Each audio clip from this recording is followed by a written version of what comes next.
இன்றைக்கி நம்ம வீடியோவில் ரொம்பவே சிம்பிளான அதே சமயத்தில் ரொம்ப ஹெல்த்தியான ஒரு துவையல் ரெசிபி தான் வந்து பார்க்க போகிறோம். கருப்பு எள்ளு வச்சு ரொம்ப சிம்பிளாக வெறும் சாதத்தில் போட்டு சாப்பிட்ற மாதிரியான இந்த துவையல் எப்படி செய்கிறதுன்னு பார்க்கலாம். வெறும் சாதத்தில் ஒரு ஸ்பூன் அளவுக்கு நம்ம துவையல் சேர்த்துட்டு நல்லெண்ணெய் விட்டு சாப்பிட்டா அவ்வளோ சூப்பராக இருக்கும். இப்போது இந்த சுவையும் மனமும் நிறைஞ்ச இந்த எள்ளு துவையல் செய்கிறது எப்படின்னு பார்க்கலாம். கருப்பு எள்ளு நல்லா க்ளீன் பண்ணி எடுத்திருக்கேன். இது ஒரு 70 கிராம் இருக்கும். 50 கிராமுக்கு கொஞ்சம் கூடுதலாக உள்ள எள்ளு எடுத்திருக்கேன். இதை நல்ல மிதமான தீயில் எள்ளு வந்து கொஞ்சம் வாசனை வந்து படபடன்னு வெடிக்கணும். அந்த அளவுக்கு நம்ம எள்ளை வந்து வறுக்கணும். அப்போ தான் கசப்பு இல்லாமல் இருக்கும் நம்ம துவையல் சாப்பிட்றதுக்கு. எள்ளு வந்து முழுமையாக வறுபடுறதுக்காக இந்த மாதிரி கரண்டியில் நல்லா மிக்ஸ் பண்ணி கலந்து விட்டுட்டே இருக்கணும்.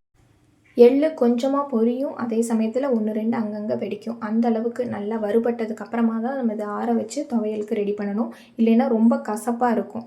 எள்ளு வந்து சரியாக வறுபடாமல் இருந்ததுன்னா நம்மளுக்கு கசப்பு தன்மை இருக்கும், சாப்பிட்றதுக்கு நல்லா இருக்காது. இந்த அளவுக்கு வறுபட்டு நல்ல ஒரு பிளேட்டுக்கு மாற்றி ஆற வச்சதும் அதே கடாயில் கொஞ்சமாக நம்ம எண்ணெய் சேர்த்துக்கலாம். 1 கப் அளவுக்கு நம்ம எள்ளு எடுத்ததுக்கு ஒரு 1/4 கப் அளவுக்கு மட்டும் நம்ம தேங்காய் சேர்த்துக்கலாம். தேங்காய் சேர்த்து இந்த எள்ளு துவையல் செய்கிறப்போ ரொம்ப சூப்பராக இருக்கும்.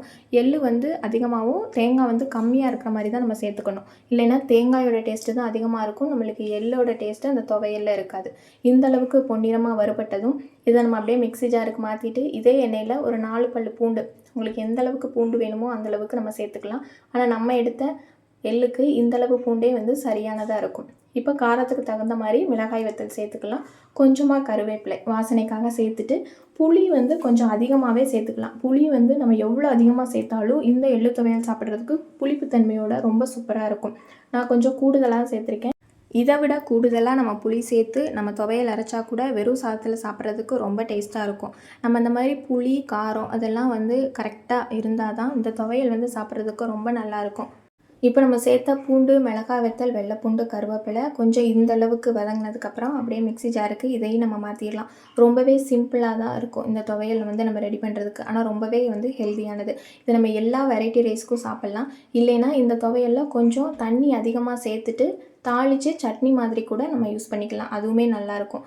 இப்போ நம்ம ஆற வச்ச எள்ளை சேர்த்துட்டு தேவையான அளவு உப்பு சேர்த்துட்டு தண்ணியே சேர்க்க வேண்டாம். நம்மளுக்கு எள்ளில் வந்து எண்ணெய் பிரியும்.